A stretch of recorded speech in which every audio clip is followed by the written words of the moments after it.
Alors, bonsoir à toutes et à tous. Merci d'être parmi nous ce soir et bienvenue à Eric Pascal qui va nous présenter l'application Floride. Donc, Eric se présentera lui-même après, peut-être dira deux mots sur sa carrière. Mais en fait, bon, son entreprise a développé l'application Floride. Et je connais Eric parce que nous avons travaillé ensemble, il est co-auteur du rapport sur le covoiturage entre Annecy et Genève. Eric, voilà. Modestement, j'étais là au début parce que je te laisse la parole. Voilà, donc moi je suis ingénieur, je suis depuis 15 ans sur Genève, d'abord consultant, puis depuis 5 ans j'ai monté mon entreprise individuelle et maintenant j'ai une SARL pour ma société en truc de conseil. Et j'ai développé et je fais de la R&D logicielle depuis 26 ans, 27 ans. Enfin, voilà, je suis dans le développement logiciel depuis 27 ans. Et j'ai commencé par développer un logiciel de contrôle esthétique pour l'horlogerie récemment. Et j'ai décidé enfin de passer à quelque chose de plus aligné avec mes valeurs, qui est une application de mobilité, avec comme objectif principal au départ, et ça a dévié un peu parce que pour des raisons de cohérence avec finalement Genève. Au début, ça a commencé par une application de covoiturage dynamique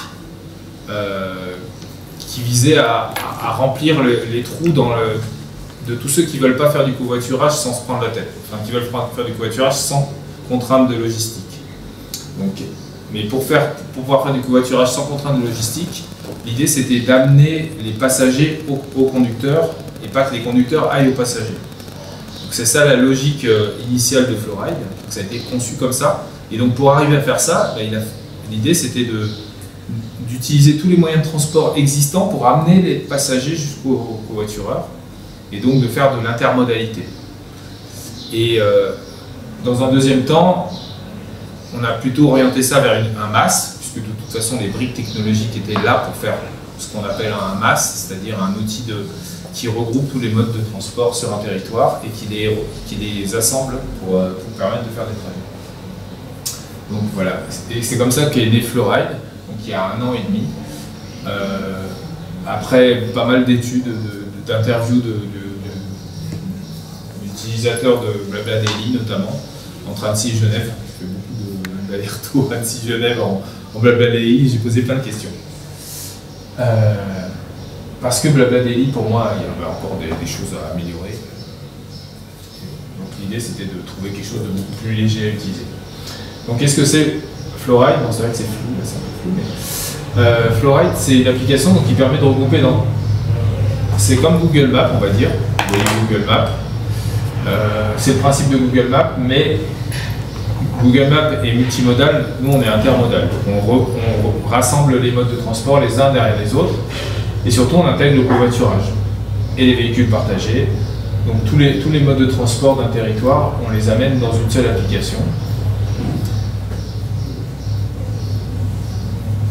Donc Floride est composé de 4 modules principaux, on va dire. Donc d'abord une interface intuitive qui amène les utilisateurs à avoir envie d'utiliser le plus souvent possible et de manière le plus universelle possible. Donc l'idée c'est de laisser votre mobile CFF, votre application TPG, votre Google Maps, votre Apple Plan, et que le plus de fois possible vous utilisiez Floride, sachant que à chaque fois que vous l'utilisez, vous allez renseigner une sorte de base de données pour aider un territoire à mieux planifier sa mobilité. Parce que c'est vraiment l'idée derrière, c'est de ne plus donner les données à Google, les donner à ceux que ça intéresse et qui servent le besoin public en fait, et pas de la publicité, mais vraiment améliorer le réseau. C'est vraiment la philosophie, c'est vous rendre le plus de services possible avec une interface très intuitive qui vous permettra à terme de mieux gérer tous les modes de transport d'un territoire. Donc pour ça, on a un moteur de calcul multimodal ou intermodal, alors voilà, ça dépend des modes, mais qui regroupe tous les modes de transport, Ensuite, on a un assistant de mobilité intelligent, alors qui est encore en cours de développement, mais qui va anticiper vos besoins. Toujours pas. L'idée, c'est d'arrêter de vous poser des questions. Vous lancez l'application, elle comprend déjà où vous voulez aller, vous prenez votre voiture, elle sait déjà plus ou moins où vous êtes en train d'aller et elle peut anticiper le paramétrage de l'application pour vous rendre service. C'est vraiment une application qui doit être à votre service et pas au service d'une multinationale. Et on a un module temps réel parce que pour se repérer sur le territoire, vous connaissez Uber, pour se repérer, le plus simple c'est quand même de voir où est le véhicule quoi, sur la carte. Donc ça a l'air de rien, mais c'est quand même compliqué d'avoir cette information.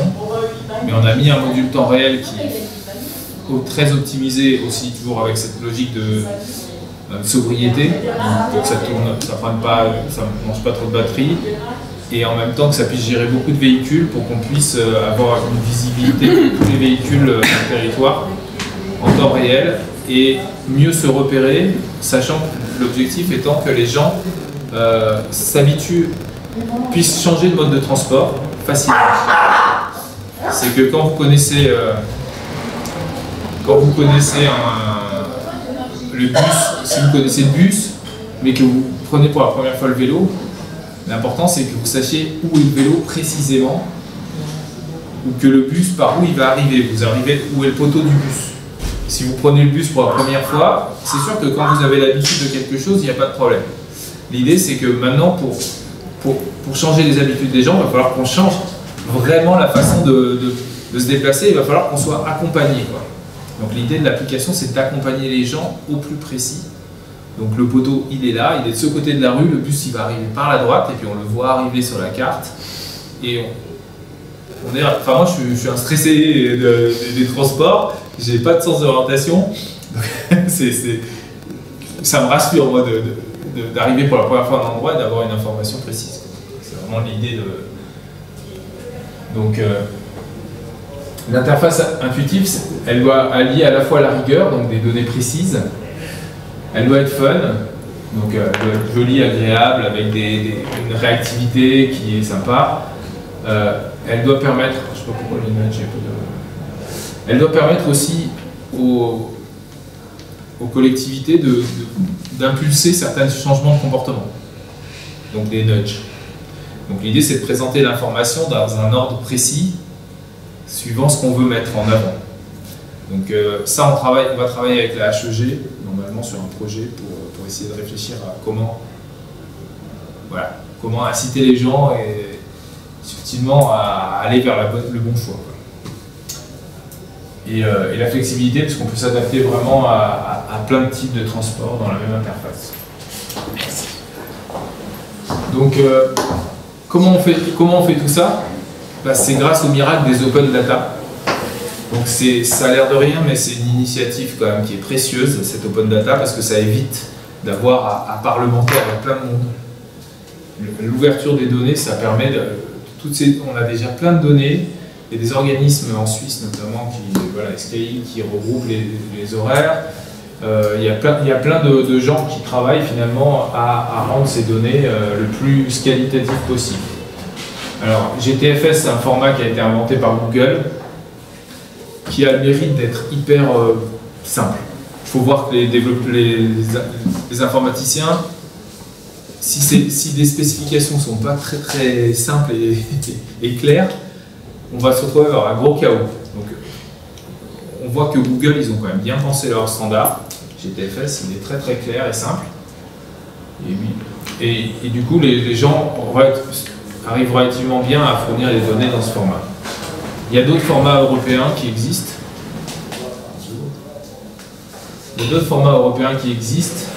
Mais GTFS, il est quand même vraiment très très populaire. GBFS, c'est un format, lui, qui est en très très grande évolution. Bonjour. Qui est le format des véhicules partagés. Donc au début, c'était les vélos, mais alors maintenant, c'est tout. C'est les scooters, les trottinettes, tous les véhicules partagés. Et là, ça donne la position des véhicules carrément sur une carte.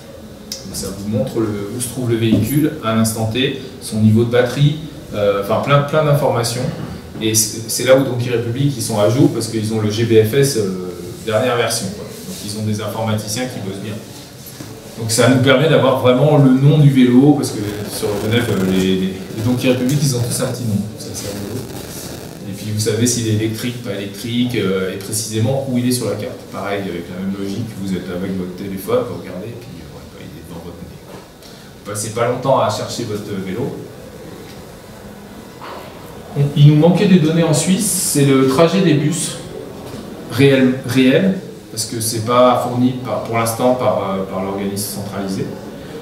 Donc il y a un stagiaire en géomatique de l'Université de Genève qui a bossé sur un outil pour recalculer les itinéraires de bus et les reconstruire à partir des données du service du territoire, des services industriels du territoire de Genève. Donc on a un peu mélangé les deux données et on a réussi à reconstruire, avec un peu, c'est laborieux quand même, les données pour avoir le tracé des bus. Vous allez voir, les bus ils suivent vraiment la route, parce que sinon on n'a pas du tout le suivi. Et pour faire un Uber-like, il faut quand même que les bus ils soient sur la route, quoi. Parce que si le bus il traverse les bâtiments comme ça, il fait des gros... Actuellement on a des lignes droites entre les arrêts de bus, donc ça... C'était la question que j'allais poser. Sur l'application TPG, c'est possible de le voir, mais effectivement, c'est des traits. Ouais, c'est des traits. Parce qu'ils n'ont pas les données. Ils n'ont pas les données. Donc nous, on les a reconstruites, sur Genève en tout cas, et sur Morges. Par contre, en France, par exemple, il y a plein de villes où ça y est. Annecy, par exemple, on l'a mis et on a les trajets. Donc c'est... Voilà. Il y a les données temps réel qui nous disent combien de retard à chaque bus, à chaque poteau. Avance. Des fois c'est une avance, c'est rare, mais c'est plutôt du retard. Et puis OpenStreetMap, qui a une communauté quand même très très développée, c'est une Google Map de open source. Hein. C'est une base de données des rues, des villes, et il y a beaucoup de bénévoles derrière. Alors, surtout des bénévoles. Je ne sais pas comment on pourrait faire en sorte que les organismes publics s'emparent un peu de ce projet. Je sais que pour les vélos, par exemple, GeoVélo, c'est une autre application de vélo. Ils mandatent quelqu'un, un consultant de Lausanne, je sais plus, pour aller corriger les données de vélo. C'est des données publiques. Je vais les corriger dans OpenStreetMap. Ouais, dans OpenStreetMap. Donc la clé, c'est vraiment ça. Hein. C'est ça qui nous a permis d'avancer vite. Si on n'avait pas ça, on serait encore, nulle part, quoi, en fait. Moi, je veux bien aussi, super.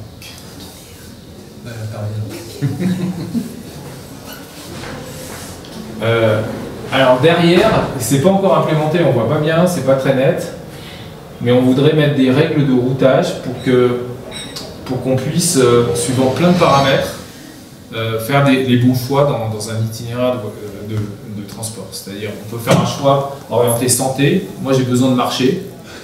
Bah, on va m'inciter à faire de la marche à pied ou du vélo. J'ai pas fait mon nombre de pas. On va avoir évidemment les transports les moins carbonés. On va avoir les transports qui sont disponibles. On peut avoir aussi, suivant l'heure de la journée, le transport le plus safe. Si c'est transport, est-ce que vaut mieux prendre un vélo, vaut mieux prendre un bus, vaut mieux, je sais pas quoi. Les plus simples en logistique, les moins chers évidemment, et les plus confortables. Et puis il y a l'accessibilité, et les plus rapides en temps. Donc il y a plein de paramètres qui pourraient être mis. Actuellement, par exemple, le moteur qui est utilisé par TPG, ça s'appelle AFAS, c'est Siemens, c'est un produit de Siemens qui a été acheté par Siemens. Et les règles de routage, elles sont tellement compliquées que les TPG ne font pas, quoi. Enfin, ça leur coûte trop cher en consulting, en fait. C'est un peu le SAP, si vous connaissez SAP, gros logiciel usine à gaz avec des consultants qui coûtent 2000 balles la journée, bah voilà. AFAS, c'est pas ça, mais c'est pas loin, parce que c'est aussi un logiciel allemand et c'est aussi un logiciel complexe.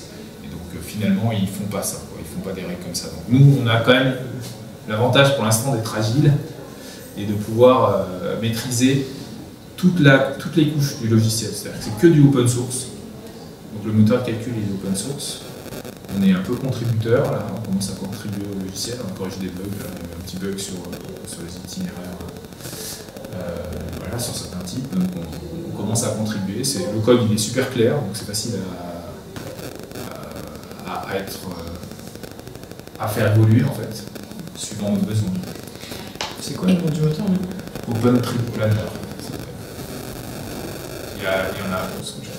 Ouais, je pense qu'il n'y en a qu'un seul open source qui gère les transports en commun. Non, il y a Valhalla aussi qui existe.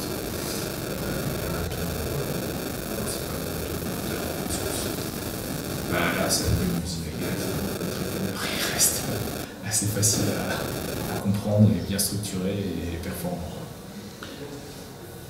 En termes de règles de routage, est-ce que vous avez pensé inclure l'accessibilité pour la mobilité réduite? Si, c'est là l'accessibilité. Ouais. D'accord. Ouais, je voyais pas, mais c'est tout flou. Mais je me disais bien que. Chaise roulante, ok. Ouais, chaise roulante. Ouais. Bon, il y a aussi pas que que chaise roulante, il y a personne malvoyante. Oui, voilà, c'est ça. Donc il y a. Okay. Oui, mais ça, c'est pareil, c'est tributaire de. Est-ce que des bénévoles vont renseigner cette information sur OpenStreetMap en fait? Parce que si on n'a pas l'information, mais là l'avantage d'OpenStreetMap, c'est que ceux qui. L'outil est assez facile à prendre en main, c'est assez basique comment on fait, et puis si quelqu'un mettait des informations sur OpenStreetMap, nous on pourrait les utiliser. Pour les vélos par exemple, on peut savoir si ce trajet il est plus sûr qu'un autre.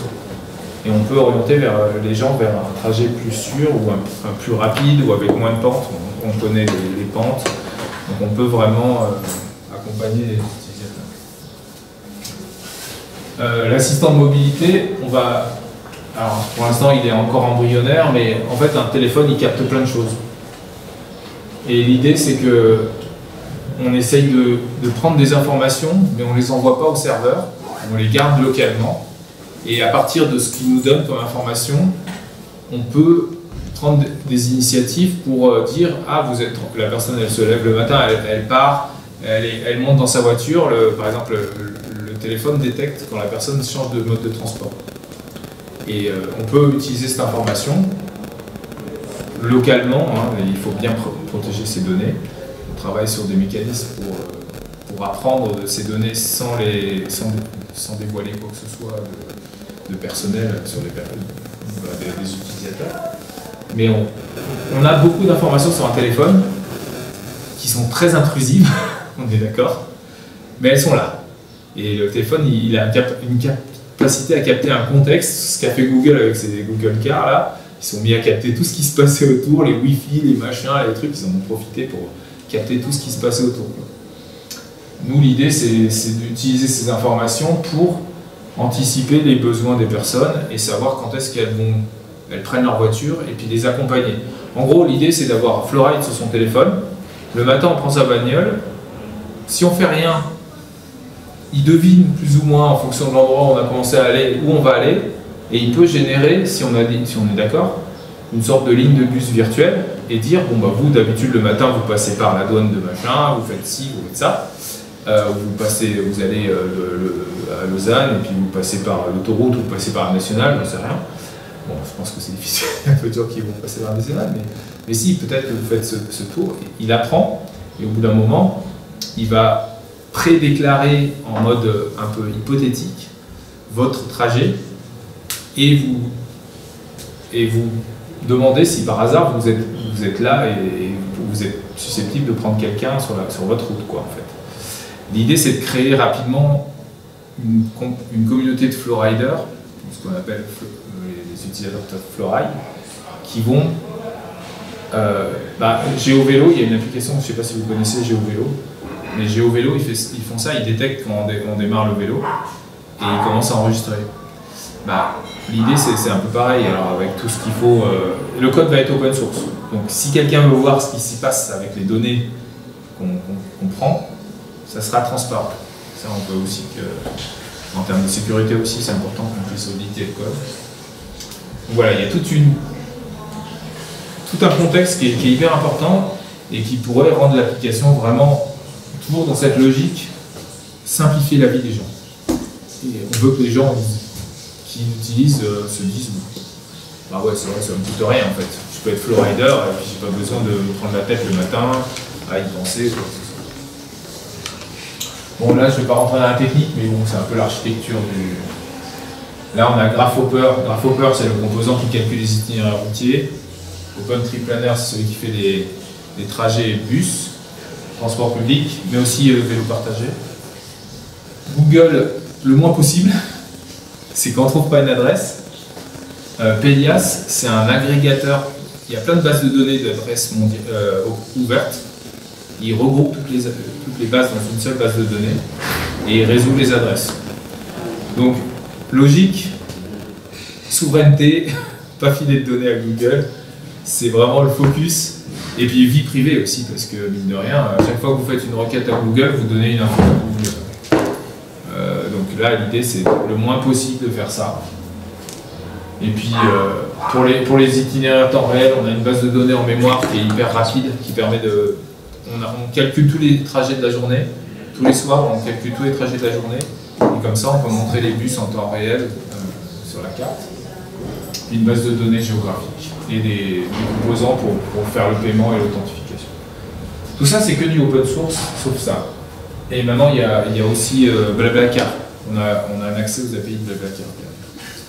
Stripe, c'est pas le Non, et Stripe non plus, c'est pas On a récupéré quoi chez Blablacar? les trajets Blabla Daily. Ils nous ont filé une clé d'API. On n'a pas encore la clé d'API de Blablacar. Non, mais je pense qu'ils ont d'autres chats à fouetter Blablacar en ce moment. C'est un peu. C'est-à-dire que quand une requête est lancée pour un calcul itinéraire, il va requêter chez BlaBlaDaily pour Voilà, s'il y a une info. Il va la décrire.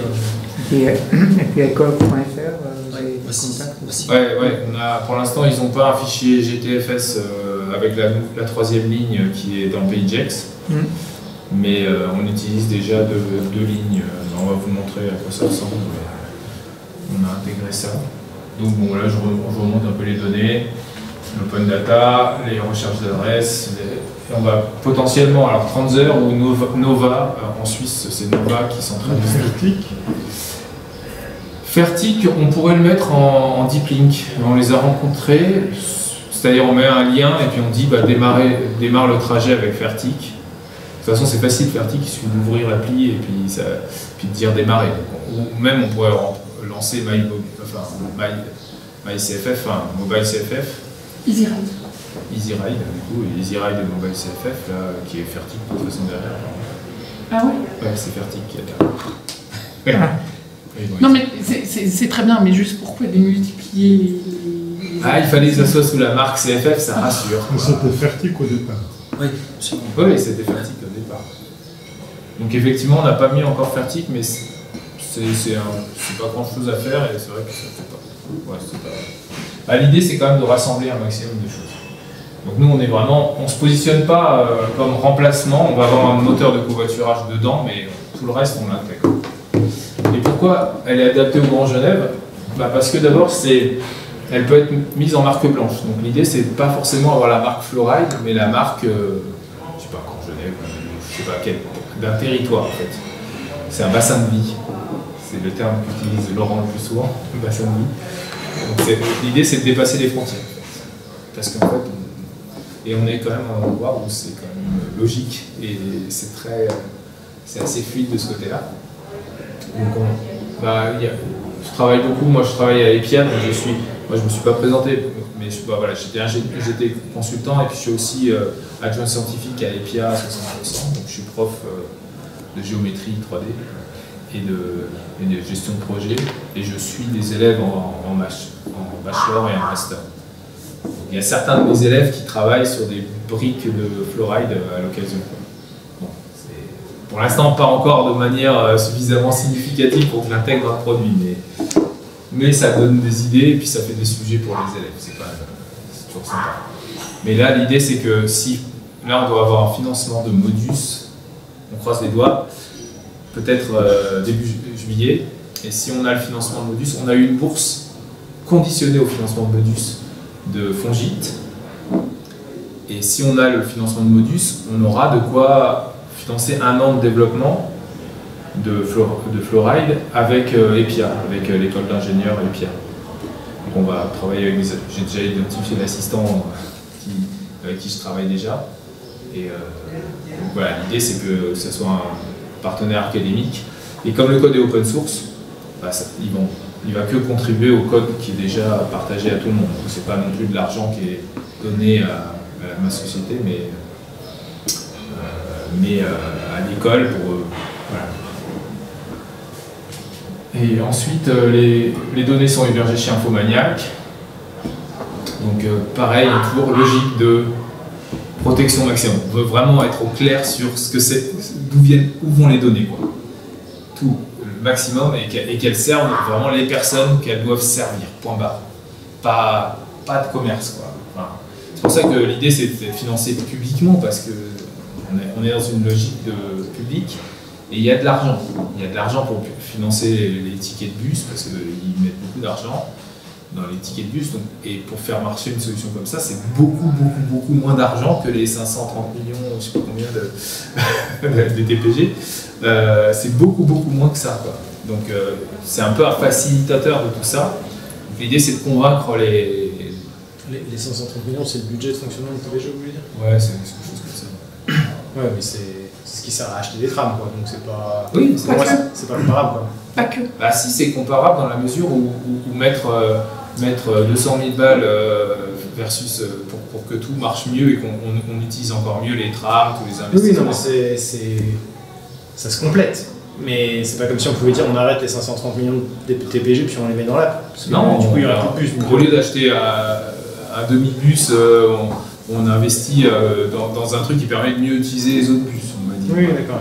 C'est ça, je veux dire, en proportion, l'outil digital, il a un potentiel, en plus de réduire les embouteillages avec le covoiturage, enfin il y a un potentiel énorme de finalement résoudre des problèmes en dépensant moins d'argent. Je suis tout à fait d'accord avec vous, mais ça aurait été intéressant de savoir combien ils ont dépensé pour l'appli TPG par exemple. Ouais, bah ça je pense que c'est des millions. Moi j'ai travaillé dessus, hein, pour info sur l'appli TPG, j'ai mis les mains dans le code. Parce qu'il y a TPG, TPG+, TPG Flex, hein, ils en ont 3.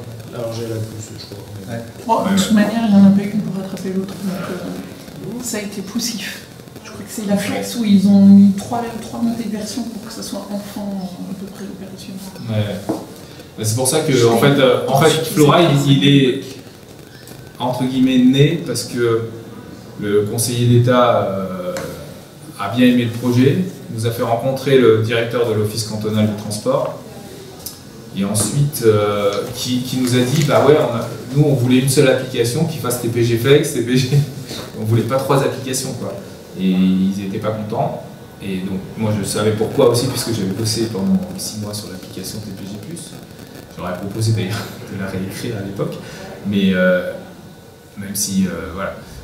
Et donc quand j'ai vu ça, je me suis dit, bah nous, alors c'est pas vraiment une application qui va remplacer TPG, il y aura toujours TPG. Je pense. A priori la stratégie c'est que TPG, on était avec les TPG vendredi dernier. Donc l'État de Genève nous accompagne pour quelque part ils expérimentent Floride parce qu'il nous faut confiance dans la mesure où on arrive à tenir la charge, la sécurité, enfin tous les 100 000 utilisateurs suisses. Hein, on a tout approuvé quand même. Mais en tout cas, ils nous font confiance pour amorcer le projet auprès de Modus et nous ont fait rencontrer les TPG. L'idée, c'est l'Office du tourisme n'est pas intéressé aussi. Parce qu'on voit à l'étranger, il y a quand même pas mal d'endroits où ça existe déjà. Ouais. Mais c'est quand même une facilité pour les voyageurs de passage. C'est ça. Bah, nous, on a commencé à travailler avec Grand Genève. Ouais, Grand Genève. On a rencontré une personne de... Donc, Laurent est associé avec moi et il gère les partenariats. On a rencontré une personne de Swiss Tourisme, c'est ça, c'est Swiss Tourisme, le grand... Oui, le Swiss Tourisme. Elle travaille au niveau national, donc elle est basée à Berne. On l'avait rencontrée à Lausanne.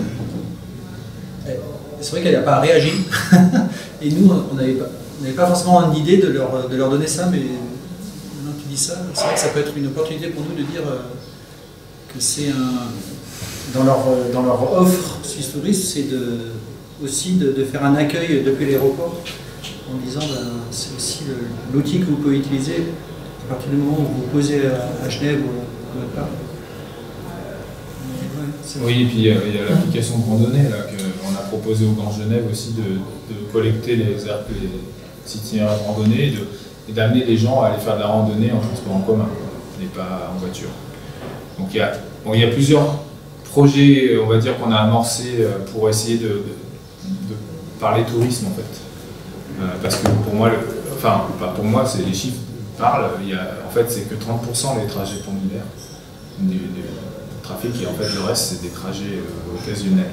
Donc, et Floride répond beaucoup à la problématique des trajets occasionnels, puisque c'est plus spontané que planifié. Planifié, on connaît sa ligne de train, on regarde ses horaires sur l'application CFF, on est content, on a ses petits repères, quoi.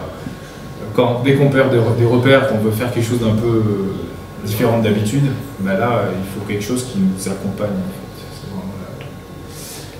Donc voilà, donc il y a la logique transfrontalière qui est dans le produit, parce que depuis le début, on travaille comme ça. Open data, et c'est open source.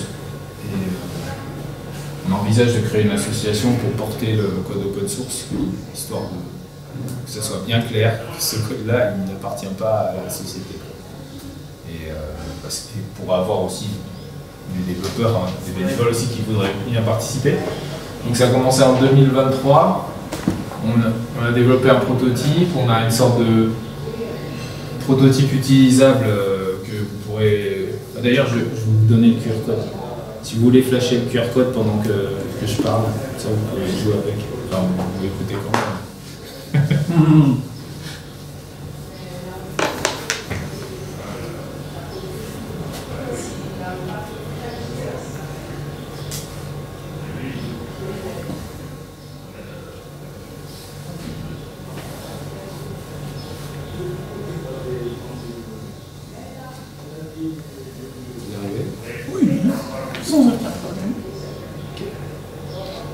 Si vous l'ajoutez sur votre écran d'accueil, ça se transforme en icône d'application. Oui.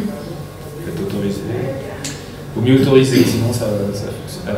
Non, ouais, j'étais en train de lire ce qu'il me demandait d'autoriser et du coup j'ai été troublée. Ouais. Voilà, c'était ça. Et en fait, la première page d'accueil, c'est l'ensemble du trafic TPG sur Genève. Vous pouvez zoomer les zoomer. Vous voyez les trams et les bus se déplacer. Bon là, c'est encore une version bêta et je viens de faire le nouveau de la release. Je suis étonné qu'ils acceptent de partager ça aussi facilement. Ils ne le partagent pas. Là, il n'y a pas de partage. Là, c'est toutes les données open data qu'ils doivent légalement déposer. Et là, la position en temps réel des bus, c'est légal? Alors non, c'est pas la position en temps réel, c'est la position en temps réel extrapolée sur la base des horaires. Et du retard éventuel des bus. Et en fait, tu as les horaires et en fait, il y a deux niveaux de données qu'ils doivent donner et qu'ils déposent sur les données open data de Swiss Data. Et nous, c'est ça qu'on compte. Parce que pourtant, les TPG, ils ont un système de suivi de leur bus en... C'est Navinéo. Oui. Navinéo, c'est leur système d'exploitation. D'accord. Qu'on aimerait bien accéder en direct. Mais pour l'instant, ils ne sont pas trop chauds. Au niveau informatique, il y a des freins, on ne sait pas exactement d'où ça vient. Il y a des critères de sécurité, il y a tous ceux qui voulu travailler avec l'informatique de TPG, ils rencontrent des difficultés, on ne sait pas trop d'où ça vient. Donc heureusement, on a l'open data, ça nous permet d'avancer. Mais c'est vrai que l'idéal, ce serait d'avoir accès à la position des véhicules en temps réel. Et là, parce qu'un des enjeux pour nous, ça serait chaque fois qu'il y a des travaux et qu'il y a une déviation, de l'avoir. Là, par exemple, s'il y a une déviation sur 2 jours, on le voit. Et en fait, le vrai gain, il serait là. Et aujourd'hui, toutes les déviations, la formation voyageur, c'est des petites affichettes au niveau des arrêts, ce qui est un peu dommage. Ouais. En plus, je sais pas, je vais faire aller dans le... Ou sur TPG+, vous avez un petit bandeau qui dit que... En Bretagne ou à Tsouk ou à n'importe où. Non, il y a toute la Suisse et toute la France. Il y a tous les transports publics suisses, mais il n'y a pas tous les transports publics français. Il n'y a que 4 régions en France. Il y a Auvergne-Rhône-Alpes, la Bretagne, parce que je suis allé en Bretagne. Il y a l'île de France. Et il y a la Haute-Loire, parce que c'est presque la Bretagne. Donc je teste un peu les montées en charge en rajoutant des données progressivement dans la base pour voir comment ça tient. Puis aussi pour corriger les données au fur et à mesure et développer le moteur de correction sur des vraies données. Bon, cette roadmap, on l'a un peu révisée parce qu'on attend toujours les sous. Mais si un jour ça commence rapidement, là, On pourrait, fin d'année, quand même avoir quelque chose d'assez disponible pour le grand public. Donc là, l'idée, c'est d'intégrer les voitures partagées aussi, même si c'est pas vraiment... On se rend compte que de plus en plus d'intégrer la voiture, c'est important, en fait. Parce que la voiture électrique, la voiture au travers du covoiturage, la voiture au travers de se garer à des P+R à l'entrée de la ville et prendre les transports en commun. Enfin, en fait, finalement, avoir quelque part accompagner les automobilistes, c'est aussi un bon moyen d'amener les gens là où les politiques veulent, quoi, en fait. Et de montrer les parkings, de montrer la disponibilité de parking, etc. Donc progressivement, on se rend compte que gérer la voiture, donc un moteur de navigation de voiture, pour l'instant il est assez embryonnaire, mais l'idée c'est qu'à terme on ait une sorte, ça sera jamais aussi bien que Google Maps, mais quelque chose en tout cas qui permettrait ponctuellement de se guider pour aller en ville, donc l'application officielle pour aller trouver le bon parking, pour avoir le droit de prendre la voie de covoiturage, pour avoir le droit, enfin ça pourrait être une sorte de passeport de navigation dans la ville. Avec des groupes d'utilisateurs, par exemple les skieurs, oui. Les gens qui veulent faire de la randonnée, les parapentistes, etc. Parce que c'est des déplacements spécialisés, entre guillemets, ouais. Avec un public derrière d'utilisateurs qui sont intéressés à aller... Je vous montrerai, on a fait une pub, on a enregistré un cas d'usage où on va au ski. Enfin, en fait, on va avoir un concert à Bourg-Saint-Maurice, et puis Chana, qui est une petite ville, comment on peut utiliser le vélo, le covoiturage, le train, le funiculaire, le bus, pour finalement arriver où on veut, quand on est étudiant surtout, mais pas que en fait. Et comment on peut utiliser les transports publics pour les loisirs. Donc là, on commence à avoir pas mal de partenaires, on va dire, de contacts, hein, parce qu'on n'a pas dessiné des partenariats, mais bon.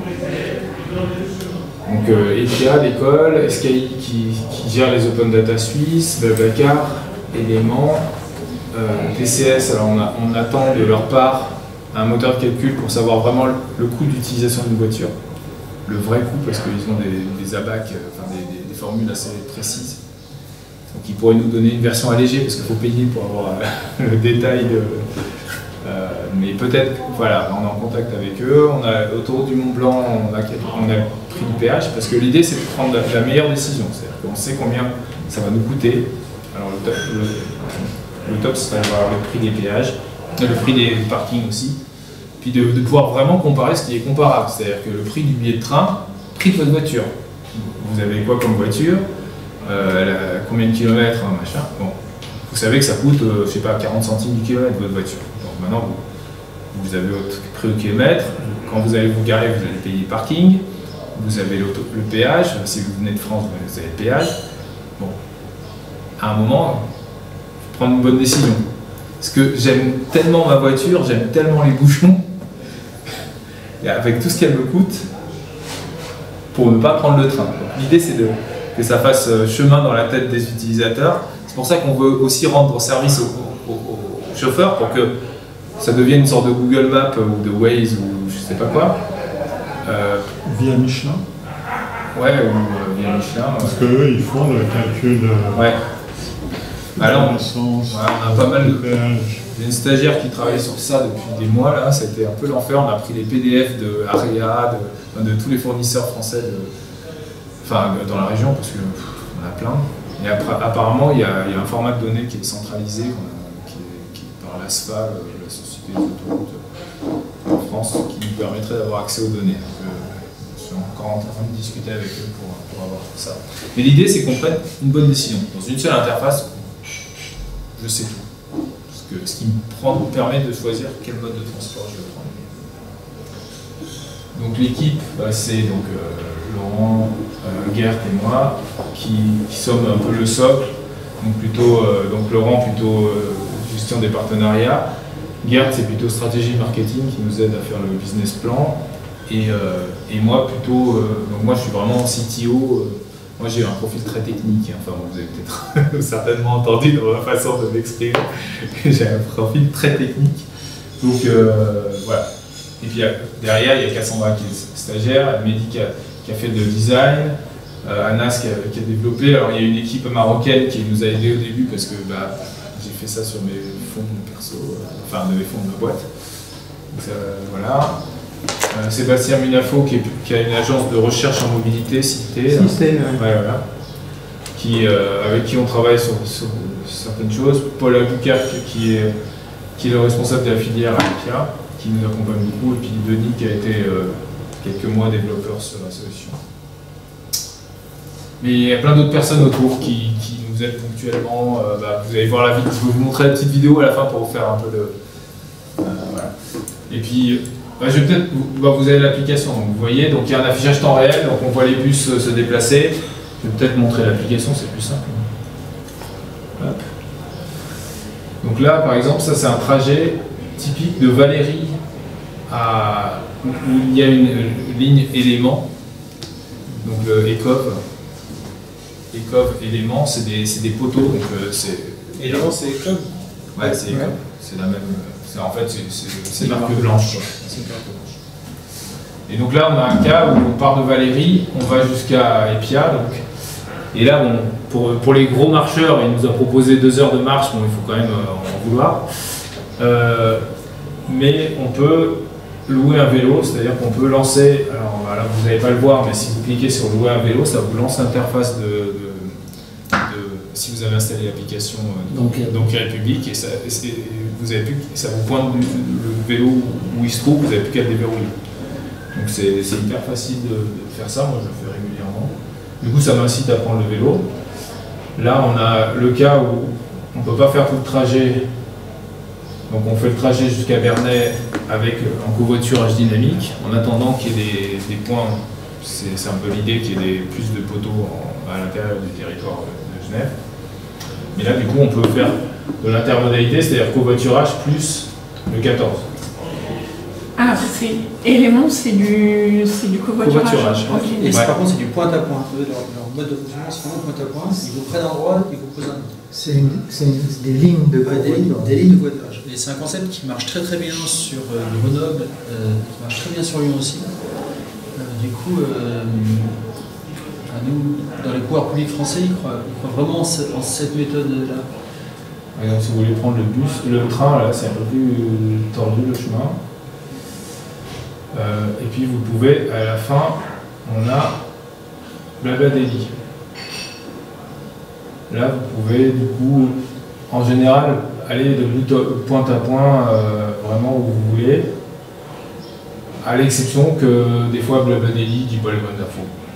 Donc la personne n'est pas vraiment au courant qu'elle est censée passer par là. Donc ça c'est un peu le défaut. Et du coup, il vous montre quand même le temps de trajet complet et à quelle distance vous êtes de votre destination et le prix. Voilà, ça coûte 2 francs. Voilà, donc là on a vraiment l'étendue du potentiel. Si on met ma position, par exemple, là si on veut aller jusqu'à Épia d'ici, à pied, en fait la première chose qu'il montre c'est le trajet à pied.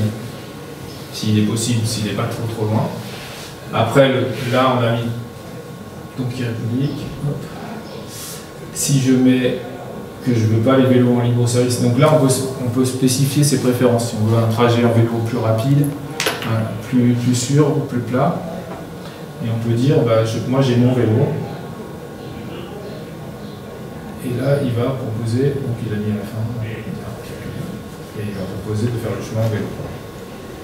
Et là, vous pouvez mettre, alors c'est encore en cours de développement, mais on peut faire la navigation à vélo.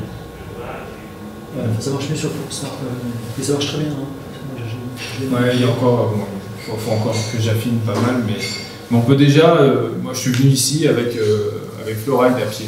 Je suis venu il m'a guidé. Donc déjà, si vous voulez fournir de la donnée à quelqu'un d'autre que Google, vous pouvez. c'est un peu ça. Après, et si vous voulez être bêta-testeur, c'est possible aussi. Est-ce que vous connaissez GeoVélo? Oui. Donc GeoVélo vend la prestation à Grand Genève, a priori le client c'est Grand Genève. Oui, je suis membre de Grand Genève et de Team for the Planet, donc GeoVélo. Et du coup, eux, GeoVélo, pareil, ils collectent de la donnée et l'objectif c'est de donner à chacune des villes de la visibilité sur les flux de vélos qu'il y a. Ouais. Et par exemple, eux, ils prétendent aussi montrer carrefour par carrefour les carrefours qui sont problématiques. C'est-à-dire qu'eux, ils considèrent que si vous entrez dans le carrefour et que vous sortez du carrefour plus d'une minute après ou 2 minutes après, ça veut dire qu'il y a un problème sur le carrefour pour les vélos, c'est-à-dire qu'ils ont du mal à transiter le carrefour.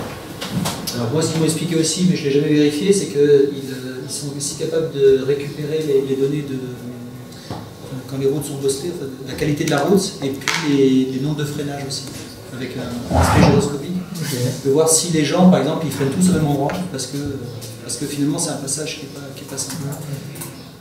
Et Joël Vetter, on l'a rencontré, mais on n'a pas eu le temps de discuter. Moi j'aurais bien aimé qu'il nous fournisse un peu ces données. Je ne sais pas si c'est vraiment exploité ici. Mais bon, c'est ce que vend GeoVélo. Et ils le vendent bien. Donc là on peut décider, et l'idée c'est de ne pas bloquer les chauffeurs, mais c'est d'avoir une interface pour les chauffeurs, donc qui permet de calculer les trajets un peu comme Google Maps. Et après on peut dire, tant qu'à faire à prendre ma voiture, je me rends disponible à prendre quelqu'un en voiture. Et on peut définir une heure de retour et un trajet de retour. Et là on peut faire navigation, et là on démarre aussi la navigation en voiture. Sauf qu'on est parti, je sais pas. Il y a les mouettes aussi. Il y a les mouettes, elles y sont, on n'a pas encore fait d'icône pour les mouettes, mais tous les... Les bateaux.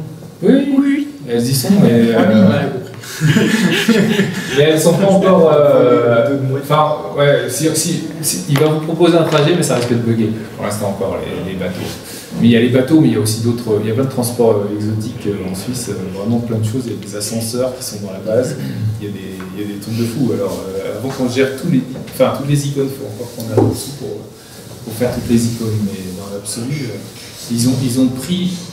En fait, au début, je croyais qu'ils avaient inventé une numérotation, mais non, il y a une numérotation étendue, parce qu'il y a trop de types de véhicules différents en Suisse, et du coup, ils utilisent la numérotation étendue. Parce que normalement, il n'y en a que 7 de types de véhicules, mais là, il n'y en avait pas assez, donc ils ont utilisé une autre numérotation. Donc il y a effectivement plein de devices, grâce à SKI qui regroupe tout ça. Donc on a quand même, c'est vrai qu'en Suisse, il y a quand même un potentiel de rendre service aux gens grâce à ça qui est assez impressionnant.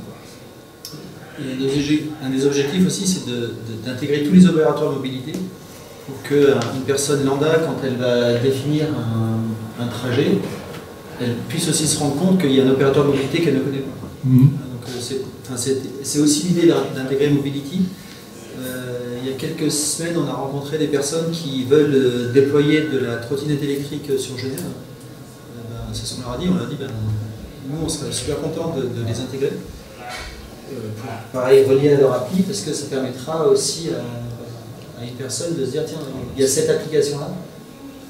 Il y a ce type de transport-là auquel il pourrait souscrire. Ça permet aussi de donner de la visibilité à un nouvel opérateur.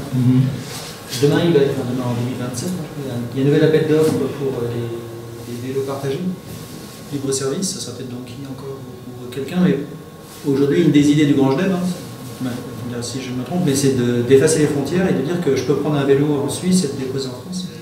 Aujourd'hui, chacun a le sien, c'est-à-dire que Annemasse a son système de vélo libre-service, avec l'opérateur Fredo, mais voilà, chacun reste dans sa zone. Mais c'est valable, même chaque ville a son système. Ce ne serait pas possible de prendre un Donkey République à Genève et d'aller le déposer à Nyon, en fait. Alors vers Nyon, pour l'instant, c'est pas l'idée, mais l'idée, c'est de dépasser la frontière, c'est de faire l'ensemble des communes moins limitrophes. Alors aujourd'hui, c'est un souhait, on discute avec les gens du canton, c'est leur souhait. Est-ce que ça se fera dans l'appel d'offres? Oui, il faut qu'il y ait une volonté du Grand Genève, parce que Nyon, c'est dans le Grand Genève. Mais pour l'instant...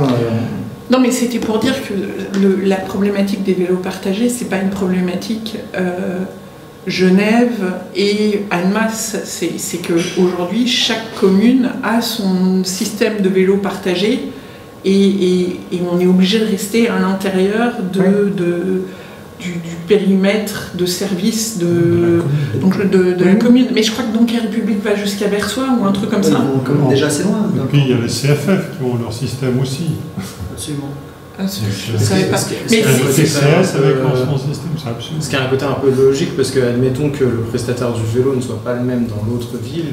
S'il y a un seul vélo Donkey qui se retrouve à Lausanne, personne ne va chercher ce vélo-là, donc personne ne va jamais le ramener. Enfin, je veux dire, alors, s'il est arrivé à Lausanne, c'est qu'il y avait un besoin, donc on peut espérer qu'il y ait 2 ans de retour. Mais sur le principe, je comprends ta remarque. Mais c'est là où, ensuite, c'est comment on fait travailler ensemble les opérateurs de vélo. Il faudrait tous qui sont interopérables. Comment on le fait avec le train, finalement? Ouais, mais je pense que là, il y a plusieurs compagnies, mais il y a un réseau. C'est pour ça que notre solution, au travers de l'open data, ça crée un lien qui est très très difficile à faire de manière explicite avec des contrats de partenariat, etc. Et que tout le monde se parle, en fait, c'est hyper long. Et je suis impressionné par la quantité de données que vous arrivez à avoir, parce que moi, je me suis posé ce genre de questions il y a fort longtemps. Et le résultat n'était pas du tout le même. C'était absolument impossible d'avoir ce genre d'informations. Alors je ne me le suis pas posé pour l'agglomération de Genève spécifiquement, mais même GTFS, je sais pas, les bus ont commencé à fournir ça, c'était peut-être... avant 2017-18, il n'y avait rien du tout. Ouais, ça a beaucoup évolué, et puis je pense que Google a quand même beaucoup poussé. C'est aussi l'Europe, parce que c'est obligatoire. Ensuite, je ne sais pas comment ça marche, mais...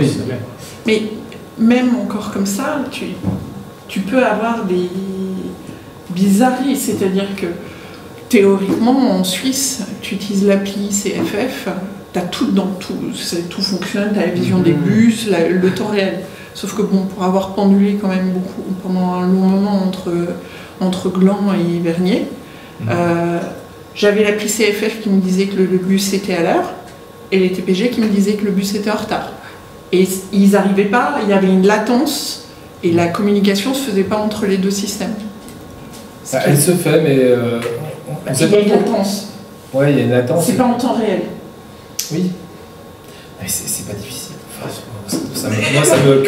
Je sais pas si c'est difficile ou pas. Moi, en tant qu'utilisateur, je constate que j'étais obligée de garder les deux applications parce que je ne pouvais pas avoir une information fiable seulement avec l'application CFF, alors que mon mode de transport principal, c'était les trains. J'avais 2 trains, un bus, et j'étais obligée de garder l'appli TPG avec tous les bugs qu'elle avait pour 15 minutes de bus. Je pense que c'est le gros avantage de Flowride, parce que les CFF, ils savent faire du train, ils savent faire voyager des trains, ils ne savent peut-être pas coordonner l'horaire de train avec l'heure des bus. Et puis, les TPG, c'est la même chose. Puis leur core business, alors que le core business de Flowride, c'est de mettre tout ça ensemble et puis de coordonner. Donc ça remplit un besoin quelque part, cette application remplit un besoin que les acteurs du transport n'ont pas forcément un gros avantage à résoudre. C'est ça. En fait, c'est exactement ça. En fait, ils n'ont pas d'intérêt. C'est une obligation, les open data. Ils ne les utilisent pas, parce qu'eux, ils court-circuitent, ils accèdent aux données directes. Donc, ils ne savent même pas. Enfin, limite, par négligence, c'est comme Apple avec certaines fonctionnalités. C'est pas qu'ils ne veulent pas, c'est juste qu'ils ne mettent pas de sous dedans, quoi. Et s'ils ne mettent pas de sous, ça ne marche pas bien, quoi. Et Apple, par exemple, pour les PWA, il y a des applications qu'on utilise là, qui s'installent sur une page web. C'est tellement en concurrence avec l'Apple Store qu'ils ont freiné les cas de fer. Il a fallu que l'Europe tape du poing sur la table pour qu'ils arrêtent de freiner. Mais là, c'est pareil, la SNCF en France, ils résistent à fond à rendre accessible facilement l'achat de billets par des opérateurs tiers, quoi. En Suisse, c'est bien géré par Nova et c'est cool, mais en France, ça... Pourquoi ils freinent la SNCF? Pour garder la main. En fait, ce qu'aime beaucoup l'opérateur, c'est d'être la relation directe dans l'achat. Ils n'aiment pas qu'on achète un billet par le biais d'un tiers. Donc ça, ils freinent beaucoup. comme ils ont, par échange d'actions, ils ont des parts dans Blablacar, maintenant, si vous avez l'application Blablacar, vous pouvez aussi bien acheter finalement du covoiturage, du bus et du train.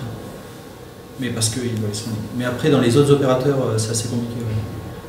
Ouais. Le problème, je trouve, en tant qu'utilisateur, c'est plus d'avoir accès au trafic réel des trains. Mais Graciela, je suis étudiante. Que d'acheter des billets Trainline permettrait bien d'acheter des billets SNCF. J'achète mes billets français sur la SNCF parfois. Alors après, alors effectivement, je dis pas que c'est aussi fluide ou quoi, mais pour moi, c'est pas le même enjeu que de se dire. On sort un peu du sujet, mais que le routage qui est proposé par la SNCF n'est pas toujours optimal et que tu peux pas du coup faire des trucs. C'est très difficile de faire un trajet en 3 points, par exemple. De dire je pars de Lyon, je veux aller à Paris, mais je souhaite passer par Clermont. Faire ce truc-là et avoir les bonnes propositions. Bon, bref. Ouais, sur la HLP aussi. Je vais vous montrer une petite pub dans le cas d'utilisation. On vient juste de la sortir et c'est fait par des bénévoles. Mais on a un groupe de musique. Le groupe de musique, c'est un groupe de musique de Genève, de blues, les Blues Champagne.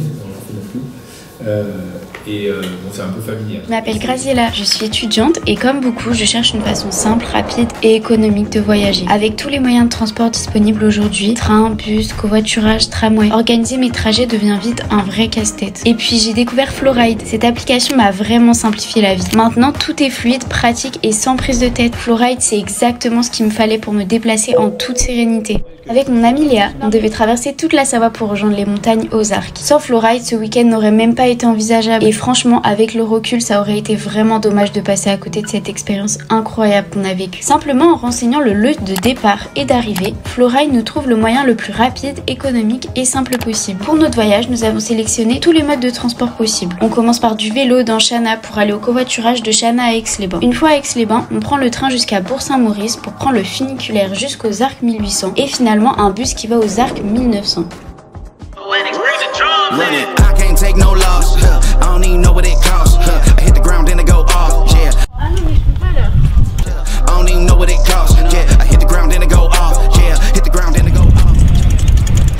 est arrivé ?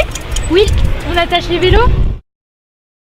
Après avoir préparé notre trajet pour rejoindre les Arcs 1900 grâce à Floride, nous sommes enfin arrivés à notre covoiturage. Salut, vous êtes Marco de Floride ? Ouais. Au début, j'étais un peu nerveuse à l'idée de monter dans la voiture d'inconnus, mais dès qu'on est parti, tout a changé. On a fait la rencontre d'Hélène et Marco. Et la surprise, Marco est batteur et Hélène chanteuse. Et pas n'importe lesquels. C'est un groupe de musique que je connais. Moi qui pensais juste partager un trajet avec des inconnus, je me suis retrouvée à voyager avec des artistes que j'adore. On file le long des berges du lac du Bourget pour se rapprocher des stations. Mais plus on avance, plus je redoute qu'on soit coincé dans les bouchons. Heureusement, Floride nous propose d'éviter les bouchons en prenant le train en trajet direct. Sans cette opportunité que Floride propose, nous nous serions sûrement retrouvés en retard aux Arcs 1900 pour profiter du concert. Une fois arrivés à la gare, il est temps de prendre le train. Nous prenons ensuite le train d'Aix-les-Bains à Bourg-Saint-Maurice. Et très vite, le trajet est devenu un moment de partage et d'amitié. Tous les 4, on a discuté sur nos passions, nos rêves et bien sûr sur la musique. Plus qu'à prendre le funiculaire et le bus pour profiter du concert. C'est dans ces moments-là que l'on réalise que chaque trajet peut devenir une vraie aventure et une chance de tisser des liens avec des personnes qu'on n'aurait jamais imaginé rencontrer. C'est incroyable de voir à quel point ce voyage est devenu une vraie aventure humaine grâce à Floride. On arrive à Bourg-Saint-Maurice, je sens déjà l'air de la montagne. Nous rencontrons un danseur en attendant le funiculaire, et tout de suite le groupe s'agrandit. Et finalement nous sommes enfin arrivés à notre concert. On a vécu un moment incroyable, et les artistes nous ont même fait monter sur scène. C'était un moment inoubliable. Avec Floride, nous avons appris que l'aventure du transport n'est pas seulement plus vert ou plus efficace, il est surtout plus humain, plus riche de rencontres et de découvertes.